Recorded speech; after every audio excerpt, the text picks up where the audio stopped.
is, pupunta kami sa town. I-try namin mga grocery shopping ko din ni Kira. Kasi wala na laman yung aming fridge. Kasi hindi kami nag-food shopping noong weekend. I mean, kahapon hindi kami nag-food shopping kasi namili kami ng mga damit ni Kira ba.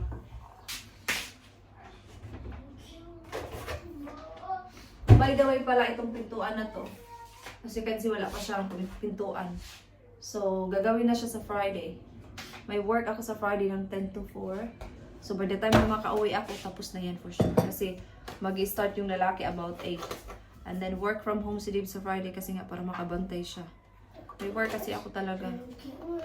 Pina-edit ko nga lang yung aking hours sa aking manager kasi hindi ako pwede ng long day. I'm working 10 to 4. What are you doing, Bob? I'm about to chuck your ball here and you put it in there. Okay. Just let me know when you want something to eat, okay? Did you just cook it? You want to have breakfast now? Yeah. Okay. Eh, nagpa-nails pala ako kahapon. Pink na. Parang may pagka-purplish.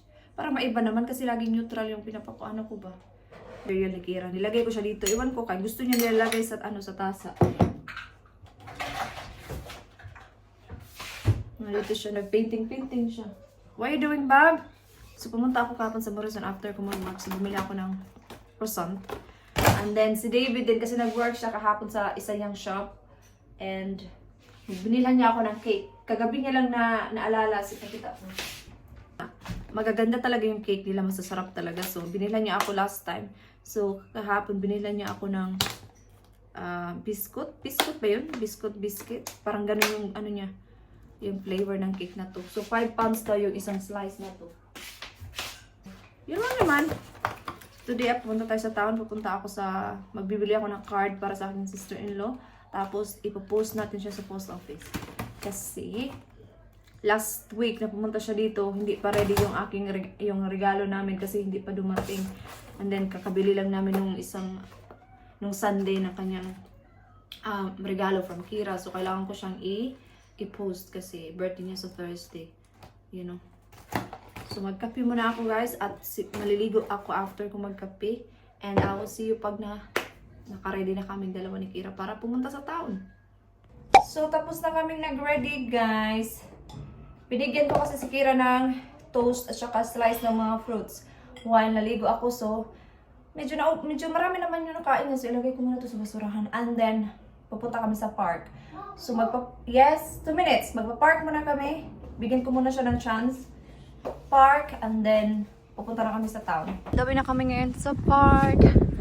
Walang tao kasi maaga pa. Sabi ko, punta muna kami sa park kahit mga 20 minutes kasi sabi niya, if we can go to the park, sabi ko, okay. And then pupunta na kami sa town kasi kailangan kong bumili ng card talaga. Kira, hindi talaga nilalamig si Kira.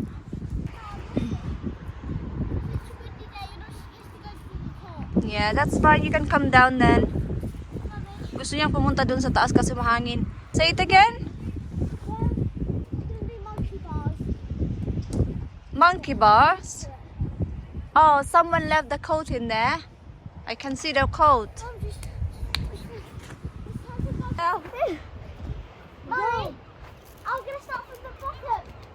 Diyan lang muna kayo guys kasi wala kaming tripod na dala. Watch out! Get out of the way! Oh my God, masakit. Sakit sa kamot. Mommy! Solo naman yung park.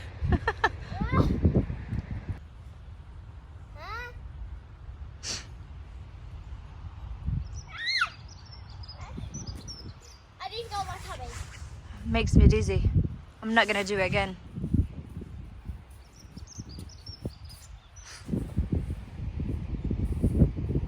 Definitely you need to get changed before we go to town. Just trying to make a sandcastle. I found the perfect. Lamig.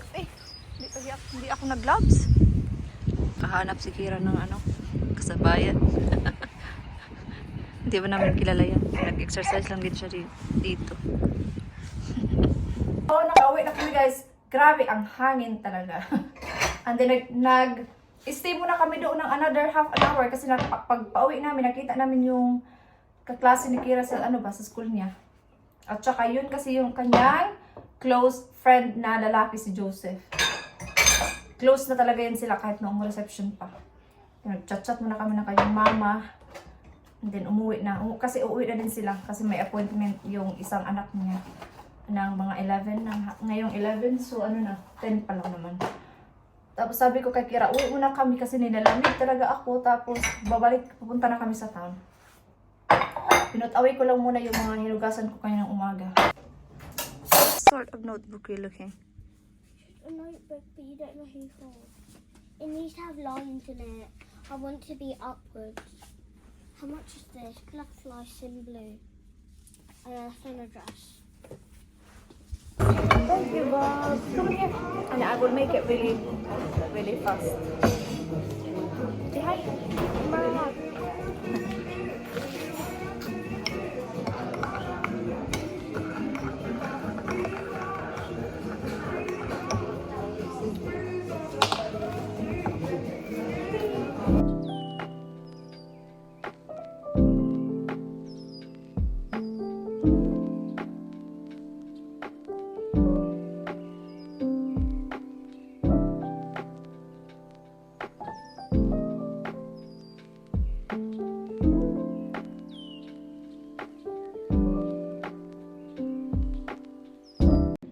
Nakauwi na kami. Galing kami sa town ni Kira. Pumunta kami sa card factory. And then pumunta kami sa cafe. Nagkape ako. Tapos si Kira kumain siya ng toast doon. And then pumunta kami sa Morrison. Gusto ko sana mag-shopping talaga ng for weekly ba. Kahit half lang sana. But bumili lang ako ng mashed potato for tonight. And then itong chicken wings. So yan lang yung kinuha ko. Yung something lang na magagamit ko mamayang gabi. And then, pumunta kami sa shop kasi kumuha ako ng card, di ba? Sabi ko kanina. So, ito sa aking sister-in-law. Sister-in-law ko. Sister-in-law. So, ngayon, it's time na to relax. And then, magbablog na lang ako mamaya. Pag, maybe, dinner time. Oh, that looks really nice. Well done. So, what are you going to do? Because mom is gonna relax now, Bob. Katatapos ko lang mag-pack ng parcel para sa aking sister-in-law. Ay, naku, hindi talaga ako magaling mag-pack. Wala akong patience sa mga ganito talaga. Alam niyo ba, pag Pasko, ayaw ko na nagra-wrap ng mga regalo. Kasi, naano talaga ako. Taon ganin sa Bisaya ba? Maaringit ko ba? Maritik ko. Basta gusto ko yung, pag nagpapak ako ng mga regalo, gusto ko bag. Kasi pag wrapping talaga, wala akong patience talaga. As in, wala. So, pupunta na ako sa post office kasi kailangan ko na siyang i-send. And mahirap maghanap ng lalagyan. So, inilagay ko na lang siya sa ganito ba. Bali, nirap ko siya and then mayroon ako ditong, nung nag-order ako sa Mango online, yun na lang yung ginamit kong bag din kasi paper bag din siya. So, yeah, ito siya. Si Kira pumunta sa lola niya pero uuwi na yon in about maybe half an hour. So, yeah. Next time, pag nakita nyo ako mag-vlog, meron na yung pintuan. Excited na ako dyan sa pintuan kasi half ng pintuan na yan is glass. So, it's going to be really nice. Yeah, punta na tayo sa post office at pupost na natin yan. Tara, let's go! Thank you very much. Oh, we're going to Morrison kasi bumili I'm kami not ng ice. cold because I'm not wearing the. I'm not wearing the coat and I'm not wearing the t-shirt. I'm only wearing this. So, bibili daw kami ng ice cream. Kira! Ito ba cute? Cute naman din. May burger ice cream. Same thing, Oreo? Oreo. £3.50, Bob. Yes, I know. Okay. Kagagaling lang namin sa Morrison. Kanina pa talaga, labas, pasok. Ito talaga yung ano, pag malapit kayo sa ano ba? Sa mga shops kasi kahit paulit-ulit, pero nakakapagod. So, bumili lang ako ng hot cross buns kasi nakita ko siya. Kumuha ako ng noodles. Gusto kong kainin siya ngayon. Kasi parang gusto kong kumain ng sabaw kasi parang may sabaw. Gusto kong kumain na may sabaw kasi... It's in the toilet. What happens in the toilet? It's turned all brown. bleach, Bob. And then, bumili kami ng ice cream. Ito talaga yung gusto namin bilhin. Then, kumuha ako ng corned beef. Kasi sale siya ng £1.30. Kumuha na lang ako. And then, kailangan ko ng sibuyas kasi magluluto ako ng pinulang manok mamaya. And then, luya. Yun lang. Yun lang yung binili ko. Nag-ano ako ng, nag-init ako ng tubig kasi magkakape ako. So, magluluto na ako ng tinulang manok. So, meron kasi akong sayote na nabili namin nung pumunta kami sa, ano ba, nung basta pumunta kami somewhere. Gagamitin natin yung sayote kasi masasayang na naman siya. Kaya magluluto ako ng tinula para magamit ko siya. Gagamitin kong manok is chicken wings. Kasi chicken wings yung aking paboritong part ng manok. Kasi hindi siya masyadong bones, hindi din siya malaman. Yun yung gagamitin natin. Lagyan natin ng asin at saka paminta.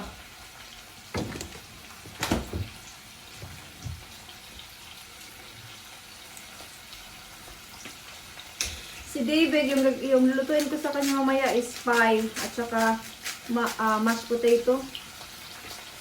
Si Kira din magmamash yun mamaya but hindi sa kanya pie kasi hindi ako makain ng pie. Nag-rice kasi ako kahapon tapos marami akong rice.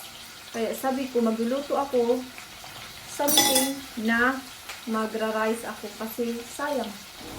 Si Kira nasa sala naggamit ng kanyang tablet.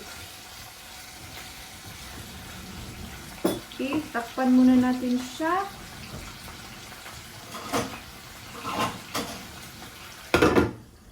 Yan na yung tinulang manok na may sayote. Yan yung kay Kira. Nilagyan ko siya ng sabaw. Ewan ko kung kakain siya nitong sayote. Pero lagyan ko siya ng wings, chicken wings, kasi favorite niya yung wings. So yan yung dinner niya kasi nagutom na daw siya. So mag-una-una na siya dinner. Sige, pauwi na din siya nag-message. Hindi na ako nakapag-vlog na nilagay ko na yung sayote kasi tumawag yung friend ko ba na taga Cebu. Chika-chika sa mga live. Ganon. Mga marimarites. Marimarites sa kanyang work, mga ganon. Diba? Ibigay ko muna to kay Kira kasi nagutom na daw siya. So, tapos na akong kumain. Kumain na din ako kasi nagutom na ako. Sabi ko kay Dib, kakain na lang ako. Sabi niya, yeah, okay na daw kung ako na daw mauna. So, nauna na kami ni Kira. Nagluto na din ako ng kanyang dinner. And, nagpunas na ako dito sa kusina. So, malinis na ulit siya. So, dahil tapos na tayong kumain, tayo ay lilinis na ng ating mukha. Kahapon pala, pumunta ako sa Superdrug. Bumili ako ng E45 na hydrating serum. So far, pagising ko kayo ng umaga, ano pa rin siya. Hydrating nga siya. So, yeah. And then, ito yung aking mga skincare. Weleda Skin Food. At saka ito din. May ganito din ako. Ito is day cream. Yung isa na sa CR is yung night cream ko. And then, ito din The Ordinary. Okay naman siya, pero hindi ko talaga siya totally gusto. So, kung nakaabot ka man hanggang dulo ng video na to, thank you so much guys for watching. So, yeah. So, kung mayroon kayong tanong sa akin, mag-leave lang kayo ng comment below. As long as hindi too personal at kaya ko siyang sagutin, sasagutin ko siya. And, i-vlog ko siya next vlog. So, sasagutin ko siya sa next video. Wala akong masyadong ganap today kasi nga, di ba, nandito lang kami sa bahay and then walang pasok. Ganito lang din naman talaga yung aking routine everyday. Kung walang pasok, ganito. Kung may pasok man si Kira, dito lang din ako naglilinis. Marami akong gustong gawin. Ipakita ko sa inyo kung paano ako maglinis, mga ganito. Alam ko namang, alam niyo na yun, but yung aking sarili kong routine ba? Yun lang naman guys. Yeah, kung may gusto kayong itanong sa akin or gusto nyong mag-comment na kayo down below. Ayan, yun lang naman. So, thank you so much guys for watching and I hope to see you guys on my next vlog. Maybe yung next video ko is going to be Thursday. Yeah, so maybe Thursday ako mag-upload ulit ng video. So yeah, thank you. Bye-bye!